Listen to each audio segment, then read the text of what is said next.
Fala galera, bom, segundo dia aqui, tirando a blusa agora aqui, chegando em casa, frio pra caramba aqui na Alemanha, mas tá fazendo, faz parte. Segundo dia já seguido gravando os vídeos aqui, meu diário de classe aí. Hoje eu tive aula de matemática com as turmas que teriam que apresentar então os trabalhos que eu tava fazendo com eles lá antes das férias, né? Eu fiquei alguns dias aí sem gravar e não falei direitinho, mas como sempre, né, professor já tá calejado, às vezes a gente fica um pouco irritado com sempre aquela desculpa, mas eu acho que todo mundo já passou por isso, né? A gente marca certinho com ele, chega na hora, no dia da apresentação, ah não, a gente não teve tempo, a gente não terminou, podemos terminar hoje, nossa, e tem que apresentar, e eu não quero ser o primeiro, quero no segundo dia de apresentação, porque não dá para todos os grupos apresentar no mesmo dia, e aquele blá blá blá, né? Mas, como a gente já vai preparado para todo esse blá blá blá, eu já sabia disso, eu falei, não vou mudar, é assim, né? Eu sei que eu faço às vezes o papel um pouquinho de chato, mas eu acho que isso também faz parte dos alunos aprenderem o quanto é preciso seguir regras de tempo, de datas limites. Eu acho que, de novo, né, a escola é um lugar de aprendizado, então tudo isso faz parte quando a gente torna isso um aprendizado. Não adianta só nós professores falarmos, né, tipo, ó, não vou mais te dar tempo, você tem que apresentar hoje, sem mostrar para eles o porquê. Na vida, todos nós temos, às vezes, uma consulta médica, eu não posso chegar atrasado, o médico pode atrasar, né, eu sei, teoricamente, né, isso não poderia acontecer, talvez usei um exemplo aí, mas um exemplo meio errado, no caso que acontece com o médico normalmente, mas, enfim, né, para inúmeras situações. Aí no Brasil, a gente, né, sempre dá um jeitinho com os tempos e horas. Aqui na Alemanha, eles são muito precisos com questão de horário e tempo, apesar de que muita gente não acredita, mas aqui os ônibus atrasam, né, os trens atrasam absurdamente, o tempo todo quase praticamente, mas eles são muito rigorosos com o tempo e pontuais com atendimento. Então, vou dizer-se assim, né, que na maioria dos casos isso é importante. Então, quando, né, eles já vêm com a reclamação de tipo, eu não tive tempo. E aí eu sempre falo para eles, eu falei, gente, vocês precisam se organizar melhor, porque eu via isso, né, que eles na aula ali, eu dei 6, 7 aulas para eles, aulas duplas para eles poderem fazer o trabalho. Muitos deles ali naquele momento estavam, né, às vezes olhando um vídeo no YouTube, e claro, propositalmente, né, claro que eu não vou permitir que eles fiquem assistindo vídeos ou fazendo outras coisas que não sejam da aula, mas propositalmente eu alertei-os, eu falei, gente, ó, não vai dar tempo, é bastante coisa para fazer, vocês têm que montar a apresentação, passei uma lista, 8 páginas de exercício, 3, 4 exercícios por página, já com um pedaço para responder, né, antes que alguém fale assim, mas esse cara tá maluco, né, passando muito exercício. Então eu já percebia e hoje foi batata. Os grupos que não souberam se organizar direitinho, né, já vieram reclamar e aí eu dei esse argumento. E no final eles aceitaram, né? É engraçado como se a gente conversa e argumenta, eles, né, não tem muito para onde fugir.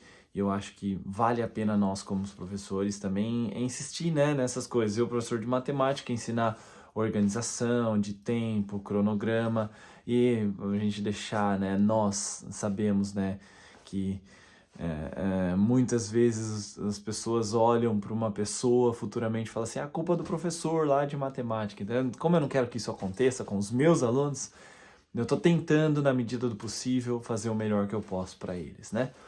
Então foi isso uma das turmas, depois a outra turma também de matemática, também apresentação e o mesmo problema, né? Mas até então aí eu consegui contornar melhor. A turma do 7º ano que tá muito mais assim novinha, então eles conseguiram se moldar à minha forma, né, de dar aula ali.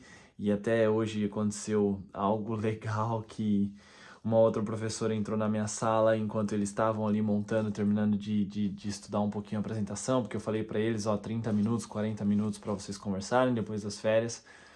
E ela falou assim, nossa, que silêncio aqui. Aí eu falei assim, isso é fruto de um trabalho que eu já venho fazendo aí desde quando começaram as aulas, lá em setembro, agosto, que eu comecei um pouquinho mais rígido com eles, e agora eles estão entendendo como é que as coisas funcionam.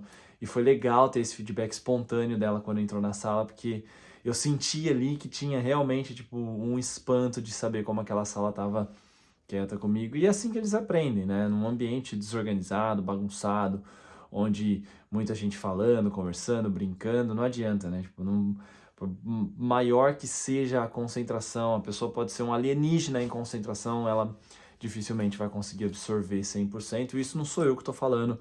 Quem quiser pode procurar na internet, milhões de estudos que falam sobre isso.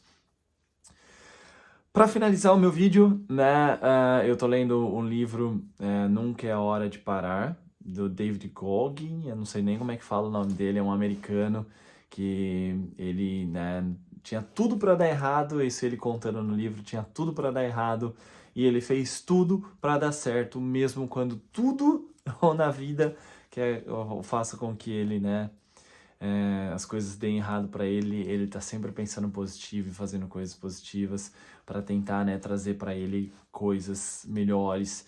E ele é conhecidíssimo por outras maratonas, é um esportista, então, né, também tá pegando algo que eu gosto muito, que é esporte. E por ser do esporte, para quem faz esporte, né, sabe disso, que o esporte nada mais é do que prática. Para quem gosta, alto rendimento, então, né, assim como esse cara, nem se fala.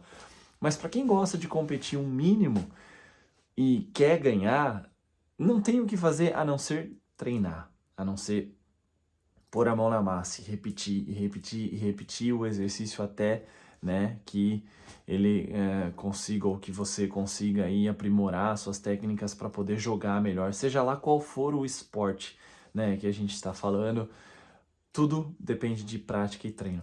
E aí tem uma passagem do livro que ele fala justamente disso, né, que ele era um mau aluno, era péssimo aluno, e os pais dele contrataram milhões de professores particulares para poder solucionar o problema dele. Milhões não, né? Tipo, ele tá falando que ele teve 2, tô aumentando muito aqui já a história do cara. Ele teve o primeiro professor de matemática, né, para poder ajudar ele, e ele não conseguiu fazer nada, né, e ele não conseguiu melhorar as notas. Quando, né, ele estava aí para ser quase reprovado e ele precisou de novo de um professor particular, foi quando ele mudou a chave e ele tinha um objetivo na vida dele, que era passar e poder se alistar ao exército nos Estados Unidos. E quando ele, né, teve então esse segundo professor, ele mesmo fala no livro que a questão não foi porque o segundo professor foi muito melhor, né, ou que o outro professor fez milagre, a questão é que ele como aluno queria e tinha um objetivo. Então ele não abria o livro somente quando o professor estava lá na frente dele, como ele fez com o primeiro, mas sim em muitas outras horas, né, que ele estava sozinho dentro de casa estudando, porque ele queria e tinha um objetivo. E é claro, né, que nós como professores e lendo isso, me fez de novo pensar que o nosso papel é ensinar. O papel do aluno é aprender. O nosso papel não é fazer com que o aluno aprenda. O nosso papel é fornecer as melhores maneiras possíveis para o aluno aprender. A gente não consegue, de novo, repetindo o que eu já falei milhões de vezes em vídeo, fazer com que o aluno estude em casa. Eu consigo fazer com que ele estude lá na minha sala de aula, né? Eu consigo fazer com que ele pegue o caderno, abra. Às vezes ele vai ficar com a cara feia, vai bufar, vai falar que não, que tem preguiça, que odeia o professor, mas ali dentro da sala de aula, nós somos responsáveis por aquele momento dele. Então nós temos que fazer e fornecer as melhores condições para que ele possa aprender. Se ele vai aprender, é outra questão que aí depende deles. E foi muito legal essa passagem no livro, porque, né, um cara que não estudou pedagogia, posso estar falando besteira, pode ser que ele tenha estudado pedagogia, mas no livro ele não fala disso, e ele chega a essa conclusão, né, de que os alunos hoje, e ele fala isso de forma geral também, os alunos, se eles querem alguma coisa, eles precisam saber que eles precisam treinar, praticar e ir atrás dos objetivos. E é isso. O que mais tem desanimado cada vez mais nas escolas é isso que a gente tem visto cada vez mais dessa nova geração. Um desânimo geral e uma desmotivação. Mas aí, né, nós fazemos o papel de motivador e tentamos de tudo quanto é jeito fazer esses alunos se motivarem um pouquinho para aprender um pouquinho, de pouquinho, pouquinho, pouquinho, pouquinho. O importante é não parar, né? Você não precisa acelerar, Joel J, para quem conhece aí do Brasil, Você não precisa acelerar, o importante é não parar. Então, que seja de passinho em passinho, no final você chega bem lá na frente, bem onde você quer. Bom, é isso. Valeu! Vou tentar. Amanhã, se Deus quiser, tô aqui de novo, mostrando e contando pra vocês como é que foi o meu dia na escola. Beijo!